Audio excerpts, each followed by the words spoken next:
Bande konanga ba Congolais partout dans le monde. Bon s'abonner na version Nouvelle TV. Version Nouvelle TV, ba gag, ba film, nyonso etali culture ya Congo, tous s'abonner massivement na kati ya version Nouvelle TV. Bon s'abonner massivement. Siek, c'est pas pareil. Ayuna. Merci Nabino, balandi nyonso pe ba fidèle ya version Nouvelle TV. 42 tolobara chaîne moko à large et idéal oyo pe sabino ba information sur net na exactitude ezangai wabino les cordons et la version Nouvelle TV, l'artiste du moment, Docteur Chrétien que vous aimez beaucoup, le numéro 10 et groupe Mouyombe Gauche. Aujourd'hui, j'ai le réel plaisir de vous annoncer Bosenga qui est prophète pour découvrir les sous Bosenga qui bis encore. Parce qu'il y a le bel qui la doctrine la fois passée, vous êtes d'accord. Mais aujourd'hui, vu les actualités qui se passent à Kinshasa, nous allons parler avec le prophète à longue et à large, Nao Etali, la gestion d'un pays. Quelle est la différence qui existe entre la gestion d'un pays et la gestion d'une église? Mais si je parle même langage avec mon réalisateur, Malobi Mehdi, mère méditerranéenne, le réalisateur le plus rapide, comme le Superman, Pesabiso et les Mamors à version Nouvelle TV, et Bongoto Yamba, prophète des nations, le prophète du Congo, le prophète du moment. Let's go. Version Nouvelle TV, Oyo Kantangwa Nanga, Nyoso Awe, information Awe, actualité ya bien Awe, Mama Nyoso Awe. Merci Nayo, réalisateur Nanga, Mehdi méditerranéenne, Moutouazana vitesse Android. Comme je vous avais annoncé, aujourd'hui, nous allons parler avec l'homme de Dieu, le prophète de la nation, le prophète du Congo. Balobi, parmi les faux, il y a les vrais. Mais moi, je vous dis que c'est un vrai prophète. Odusala Moussala, au Kinshasa, Ndimi. Merci à toi, mon papa d'amour, Jean-Pierre Moulungu, na maman Caroline Mbumba. Et sans oublier mon partenaire exclusif que j'aime beaucoup, Tandele Philippe. Balobi représenté à Bana Lubangu na Irsel na France. Babi Moutumoro bien, papa social. Maintenant, entrée émission na biso, j'ai dit bonjour prophète.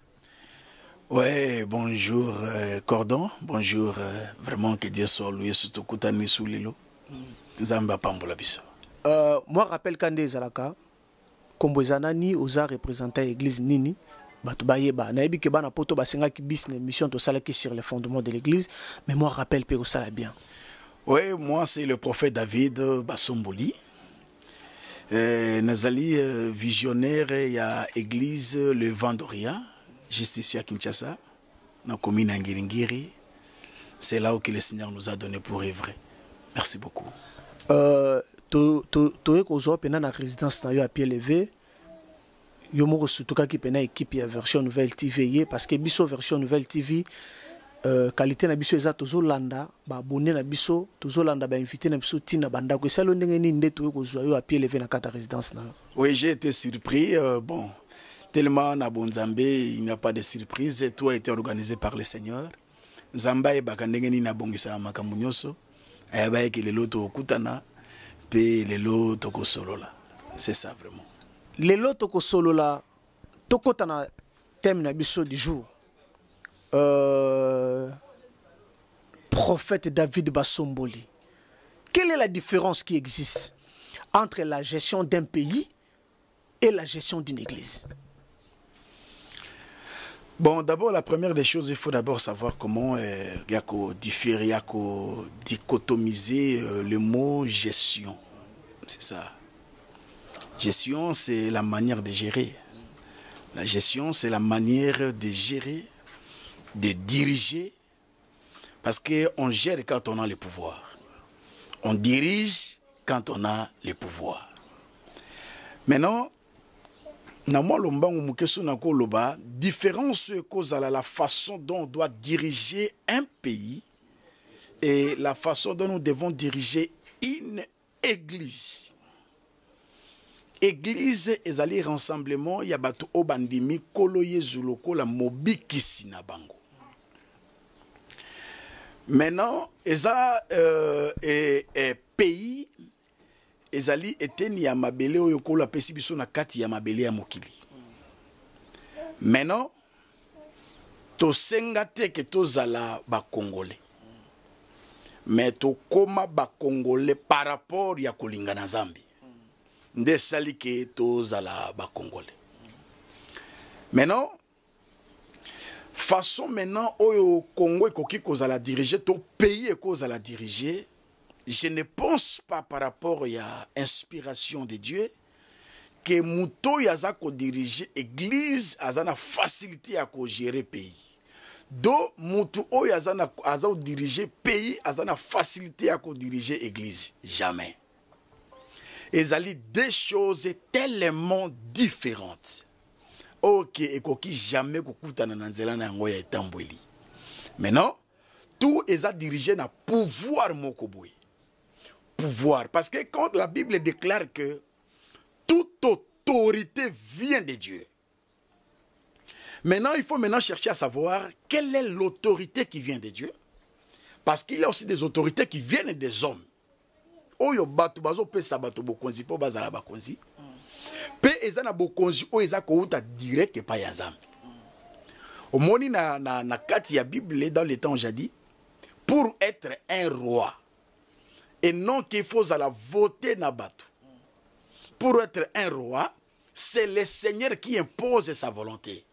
Nzambe ndazo tia ba roi.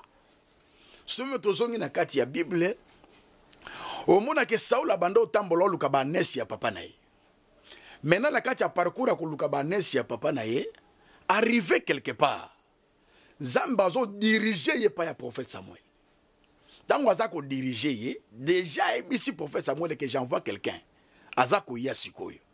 Ndenge azako ya aye ko luka ba nesi ya papa na ye, mais c'est la personne que moi Dieu j'ai choisi pour qu'il soit roi en Israël. Donc c'était ça. Petango Saul azako ya, mbala moko Samuel azako wendre ye comme roi en Israël. Maintenant, dans le temps, ezalaki bongo. Mais si pour devenir un président républicain, tous la suba formule wanati. Ezalaki soki temps élection koki, ba yei, ba pesi biso ba bureau de vote et après toke na ba carte électeur na biso toke to voter, nanu a cause à la mokonzi, nanu a cause à la président. Ozomona. Maintenant, okoki jamais ko diriger église dans la même façon dont tu es en train de diriger les pays. Moutoko za la mokonzi na mboka, mais ça va pèse église et c'est différent. Parce que diriger une église, c'est diriger les esprits. Vous dirigez, vous êtes responsable des esprits des gens. Kuna na église sika batu bazakoya na molimo. Bazako luka lobiko na molimo. Ce n'est pas venir chercher l'argent. Prophète, parlons pas de la spiritualité. Moi bien sûr, moi je parle de gestion. Parce qu'il y a papa Nabino Baene pour ne pas citer les noms. Les loba telemina mboka bazolo ba kibakonza mboka ba akamba mboka bien te. Nzamba pesi bango manda bango bakota na politique bo bakamba mboka bien. C'est que marambolo ba se contredire bango. Bon, pour Nangaï, Kolandisa Mana Molimo Monsantu, Naotali Saboye. C'est la question. Oui, on doit vraiment les respecter, hein? On doit vraiment les respecter parce qu'ils sont nos aînés. On doit les respecter. Mais ce qui est né à Bungi, ezape ko pekisate keleki azongisa ene nanzela. Ozomona. Ce qui Moussa Nanzamba telemi alobite, bozo kamamboka biente. C'est qu'il faut appeler ça yo kamamboka. Bo bazwa muto kamamboka yak de akamba église. Tout ça la nengo wana. Parce que ceux qui ont lobby que bongana ke kamamboka. Bo tozwa muto kamamboka tozongisa akamba église. Tout le monde a soye ko simba. Ceux qui muto kamamboka ayo kamba église simbité. C'est que yo pe muto zo kamba église, ceux qui kamamboka e simbate. Parce que eza onzamba bengeli yo po salate. Eza teke to kamba kola sa pesi biso bu kambemi. To luka ko suka peut-être na ba borne oyo kola pesi biso. La Bible déclare que ne dépassez pas les bornes qui ont été posées par les anciens. Ozomona. Zambé a pesi biso déjà bateau to sengeli to kamba. Parce que il y a un plus grand voyage dans ce monde où ekoki jamais ko leka voyage au Kelola. C'est le plus grand voyage. Maintenant, tu diriges ces gens pour bakende là. Tu as là quelle responsabilité peut pouvoir aux anango. Et l'équipe même est président de la République. Et l'équipe ministre. Parce que vous dirigez ces gens vers la vie éternelle. Aux hommes, on a plus grande responsabilité. Et ça, mais ceux qui battent na mi balé, bakol baton voilà te bon. Quand on a zo kamba église, na moni mutana kamba mboka bien te. Na tiki na ko kamba église. Na kena kamba mboka. Bon c'est que mutu pe o kamba mboka lo bake bon. Na moni zo kamba église bien te. Nga tiki o kamba mboka na yena kamba église. Mais tout le monde a papa na biso avec quoi papa na bino a télémi à lobby avec patriotique. Namoni attaqué bakonzamboka le na makala. Abiki malgaza na makala mais c'est l'inspiration divine. Bon, éveil patriotique c'est l'inspiration d'une personne. Na ebité na koko kokanisango jamais na bonzambe. Ça ce n'est pas la divinité. Wana za bonzambe te. Ce que ça que nous voilà te ngai passer le kolo naza prophète boye na lo ba que no bon voilà. Le kolo ngana kamba église na ngai na okamba bongo na okambango ministre moko ayo bisanga yo okamba église bien te. Kendo comme ministre ngana comme pasteur église. Bon soki amoni malamu ke ou bien soki ba moni malamu ke. Bango ba okamba mboka bien te atiki église. Atiki église apé sa ministre moko église. Apé sa député moko église. Apé sa acteur politique moko église. Il y a quelqu'un comme acteur politique. Parce que tu ne peux pas être même dirigeant ou diriger église, puis aussi diriger pays. C'est impossible, mon frère. Si tout ça est clair par rapport à Nayango, on moni l'esprit de la perdition. Et il y a qu'à bongo na katia via bateau. Mais l'esprit de perdition, il y a que Moutou, Azako Yeba, c'est ce qu'il peut faire. Comprenez? Ce qui n'a vu, ou bien ceux qui n'a moussala toujours sala, Ozako bossa na oh il faut sala. Et ça une grosse erreur. Tu dois savoir ce que tu dois faire. Yangonde ko sungo pour réussir na oh il faut sala. Parcours à moutou pour réussir, il faut y beloko esengela sala. Maintenant l'esprit d'erreur, l'esprit de la perdition et ko bungi sayo loko il faut sala. Vous risquez d'aller mettre la main sur un travail d'autrui et pourtant toi tu n'es pas capable de le faire. Batuboni to mona que non voilà te ba envie politique. Il y a des gens peut-être au côté de la politique par rapport à envie. Par rapport à circonstances aux menées. Aux hommes ngezali. Ce n'est pas seulement ndes ngai ozali mosai na Nzambe. Zamba tombolio. Tu as des gens devant toi que tu les diriges. Ozana bato ba nimeli Nzambe na yo. Ozana bato bazako croire na maloba ozo bimisana monoko. Ils disent amen. Bazoloba amen et ils viennent avec leurs offrandes, ils donnent. Bazon di manzambe oyo azali nakati na yo. C'était ça ton appel. Appel na yo yangoana. Appel na yo ezate que non voilà te otika batuana. Maintenant quand vous allez laisser, bazan a besoin ya koyoka mateya. Yo za na réunion parlementaire. Bazan a besoin ya koyoka mateya. Yo za quelque part. Peut-être na ebi ke batu belé bakoko mituna mutuna par rapport ndenge na zoloba. Mais je dois parler ce qui est vrai. Mutuna mutu Nzambe a bengiye na responsabilité oyapesi. Ce qui n'a envié musala na yo na kati na yango solo ezalaka te. Parce que tu as besoin de convaincre les gens. O luka po convaincre bango na molimo te. Tu dois rassembler des mots, rassembler de certaines paroles pour chercher leur conviction. Tu dois mentir. Il faut que ça. Il faut le bon mot loko moko boyeke mutuan di misamana ngombala moko pour appeler sa confiance. Or dans les choses de désabongoté, ndakati makambo Nzambe, c'est l'esprit qui convainc. Ce n'est pas l'homme qui convainc, ce n'est pas l'intelligence de l'homme qui convainc, mais c'est l'esprit du Seigneur qui convainc la foule. Vous comprenez? Ndi ango soko moni ke muto sa déjà erreur. C'est que abandi ko zanga ko yeba eloko efwa sala. Vraiment c'est ça, cordon. Merci à mon papa que j'aime beaucoup, Dominique Lopaka. Na maman Rose Kapinga, maman sociale. Mais sans oublier la grande dame de Paris. Bijou à fou à mater sur la patronne. Balobi, elle est belle de figure et de taille. Thérèse Senga aussi, la grande dame de Paris. Bason Baleba Alata qui toque on a poto. Thérèse Senga, je confirme. babi lelo prophète akofungolela bino makambo peut-être ya confusion na mito abato soko benga mapona musala nzambe vanda na musala nzambe parce que la politique c'est la mensonge. Ah oza ba propos ya prophète David Basombolu, prophète des nations.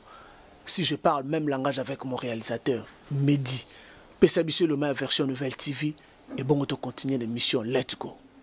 Version nouvelle TV oyo kantangwa nanga nyonso awe information awe actualité ya bien awe mama nyonso awe. Merci à toi Mehdi Méditerranéen, réalisateur le plus rapide. Merci à toi aussi Gabi Lopoke Malcolm X. Hein? Balobi Gabi Lopoke Malcolm X. Na Kodi Porto. Bana poto ya solo. Bana poto o sera tindelo koli ya bilamba. Babengyo saper na Kinshasa. Sans oublier ton succès Aïgola. Ton succès Aïgola, le saper le plus respecté en Belgique. Et pour clôturer, je confirme cette fois un Kartachi. Gesta tout fermement, le patron de toutes générations confondues. Prophète, la gestion d'une église. Pasteur Azan est instrument d'église, te mata mona mutuka $50,000. Bon, pasteur Azan a instrument d'église, mais Azan kotambola na mutuka ya cher.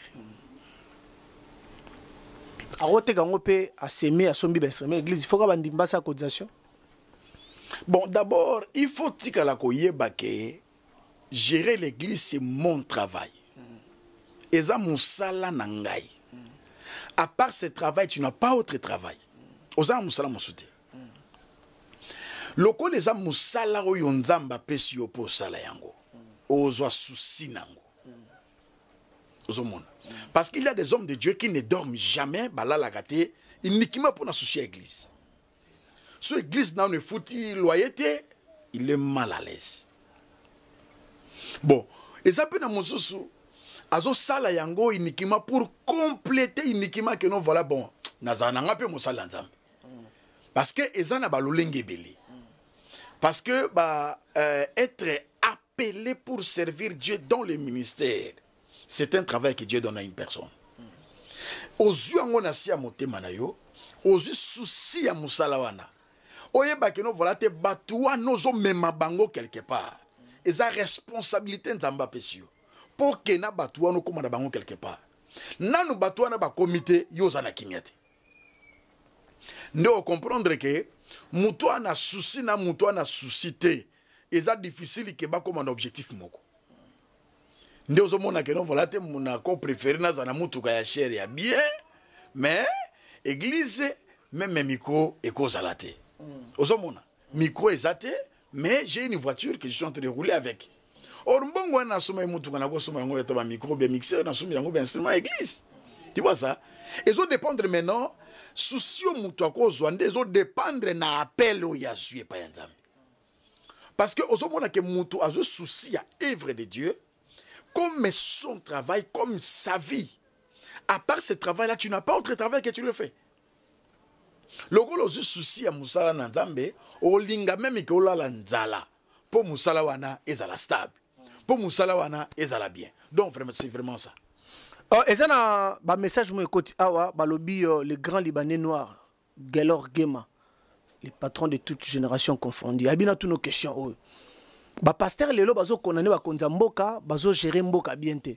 Mais il y a des pasteurs au lelo ba ne begiza minene bazana bandaku mais ata école les ata hôpital les ate. Mais bana na bango ba ata na église catholique. C'est la vision. Et dépendre maintenant de la vision mutra mutazui. Ozomona, quand on reçoit la vision, tant aux ministres de Dieu, il faut chercher à voir la vision. Ozana vision et moneli. Ozomona ozokena batuana wapi. Osus kozo luka stabilité na bango na façonné. Mosu soit tongi école te peut-être pas na moyété. Mosu supi a tongi école te peut-être tant so pas na volonté à kosala yango te. Mais ako préféré que moi na yatanga na école moko boye, eza conventionné, mais il est aussi capable de faire une école. aza quand même ko soutenir bato mosusu parce que eza responsabilité eza charge papa ozomona bandeko nyonso bako kolandanga lelo aitikala koyeba que non voilà te servir Dieu ezali une charge que Dieu nous donne. Ce que charge wana et dépendre de mutu azui charge. So azui charge mais tu n'as pas une vision. Oh mais mamukumba wana bien te. Il faut yeba siko zo kena batwana. Oui, mais prophète, il y a une église à Minene na Kinshasa, tout le temps le roi Baseka, le roi Bamangembo, le roi l'église à pasteur Sony, mais l'église à Minene, il y a une église mususu ata centre de santé ezate. Tout le barak est bon ezate to volonté ezate. Mais ce sont de mêmes personnes qui condamnent bakonza mboka ke ba gérer mboka bien te. Avant non ba pesa mutu wana responsabilité na mboka. Batel na ce qu'il a fait dans son église. Au monde. Ce n'est pas seulement que non voilà te bozuka responsabilité au PC Mouton parce qu'il parlait beaucoup. Ou parce qu'il était très bien éloquent, il parlait très bien, il parlait. D'abord, à gérer mboka ndenge nini, d'abord, azana capacité à gérer église on zamba pesi. C'est difficile. Au monde, tu as une grande église. Au cause d'une église ya munene, au cause d'une église ya batu tolbaka église batu bazali mingi.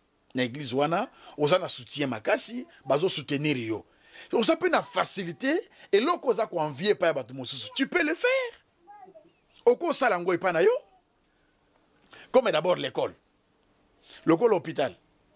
So ça le centre de santé moko. Peut-être aux qu'on vient centre de santé moko. Ah l'hôpital on est bien. Mais tu es capable toi l'homme de Dieu de prendre même l'argent que tu as. Il y a ça la nine. Au salipé centre de santé, paye l'oulamina batu. On peut le faire. Le premier de la vision et de la façon dont nous sommes en train de gérer l'église. Les problèmes, c'est la vision. Toujours courir derrière le temps. Ou comme il temps, on aura un partenaire et la version nouvelle TV abonné. Balobi trailer maintenance. C'est une entreprise sous-traitante qui fait l'installation, la réparation, le montage. Balobi, le câblage et l'entretien dans les domaines ci-après. Balobi électricité industrielle, balobi bâtiment électronique, informatique, froid et climatisation, pena ajustation. Balobi caméra de surveillance pour na bakonzamboka. Siège na ezali numéro 9 avenue Mukoko Mbinza Ozone, commune de Ngaliema. Contact à numéro na ye. Plus 243 ya Willy Moucheni. 85 22 65 465. Balobi Benga Trailer Mpaka, le patron de l'entreprise Trailer Maintenance. A une expérience il y a 28 ans dans le monde de la technique. Oazali partenaire, il y a version nouvelle TV. Bakonza Mboka, Bobenga numéro oya kosunga bino za mwana Mboka, mwana Congo. Pasteur Tolinto Chité, prophète David. La fois passée, le Belaki Likambu, il y a doctrine. Est-ce que sur les plans doctrinal, est-ce que ça a permis à pasteur Atika église pour qu'il ait gérer le pays? Mais la doctrine, je ne sais pas, là où les apôtres ont laissé l'église pour aller gérer le pays. Parce que la Bible déclare que nous sommes fondés sur les enseignements des apôtres et des prophètes. Christ est seul comme la pierre angulaire. Nous sommes fondés sur. C'est l'enseignement des apôtres et des prophètes que nous sommes fondés. Christ est maintenant à Katikati. Na ebité sika apôtre batika qui église pour aller gérer le pays. Na ebité place oyo batika qui église to komi na suka mot de la fin pour l'émission lelo pe mon numéro contact na bato ba sepelek nous na poto la fois passée ba collègue nous ba pasteur belé ba komaki peut-être sur des confinements et ça la mis moi invitation pe na poto ko ya babi ozolo ba trop bien. Vraiment merci beaucoup pour na bandeko nyonso oyo ba 8 ans ya ko landa biso. Nous venons tout simplement à présenter bana nzambe kolongo la confusion na kati ya bana nzambe.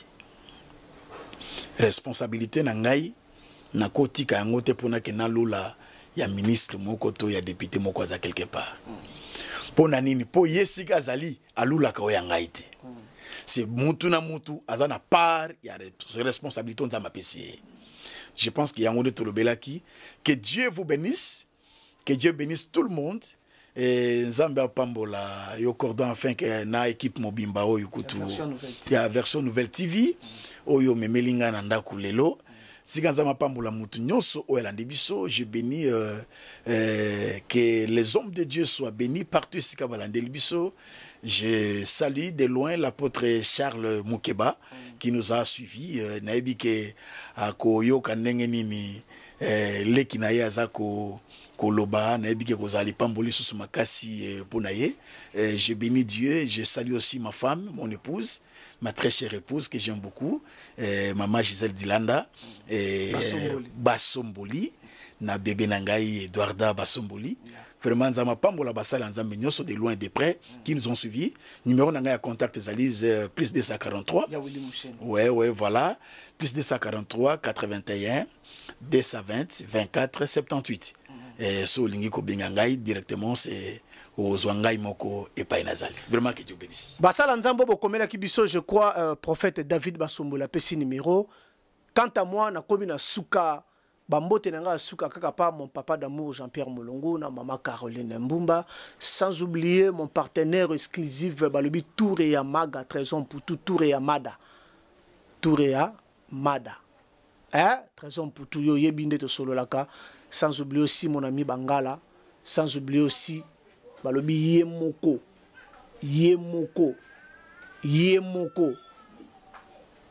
Nathalie Kassalix, mon épouse, maman, il y a Caroline Mbumba, maman, il y a Cristiano Ronaldo, na maman, il y a Blessing Rachel.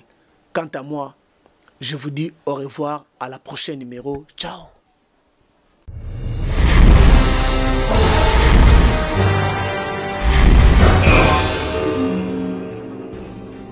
Bandeko nanga ba Congolais partout dans le monde, Bon s'abonner na version nouvelle TV. version nouvelle TV, ba gag, ba film, nyonso etali culture ya Congo, to s'abonner massivement na kati ya version nouvelle TV. Bon s'abonner massivement. Siècle, c'est pas pareil. Ayuna.